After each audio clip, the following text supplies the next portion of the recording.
پرورده جواک دموکراتی و کرنه دبستان شهید آفاشین دمهات ریبر آبو شهید دوزه ماموسته و همو هوالم پیروز دکن شورش زمان شورش هبونه خودی لهبونه خادر کفن شورش رجاوا شورش زمان و خودی در کتنه بزمان دایی که بون جبو و گلک دستکفتین ما چه بون وکه فیرکرنا خاندکارا بزمان دایی که و بشکتنا استاوان ده استاهری جورده و فکرنا سید بستانا دهندر داخل شیخ مقصوده بفکرنا متریال خسریه دموکراتیک اف دستکفتی جبو ما خون و خیال بون لی اف خون براستی کو ام وکه گل کرد به تایبت وری زمان خایادایی که ببن او جی بخوینا کده شهید میا اول وقت بندزانن اف زمان وقت حوالا گوچی هبونا انسانه یعنی انسانک به زمان به ملتک به زمان به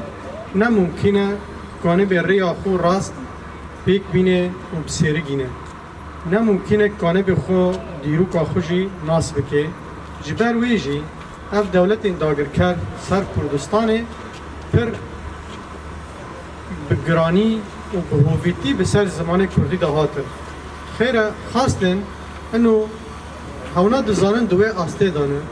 تکانه به گلکی ج زمان دور بخه او به زمان بهله او گل بخو هدی دحاله خیره زمان همی هبونا انسانه و ناسکرنا انسان به زمان تی ناسکرن حتی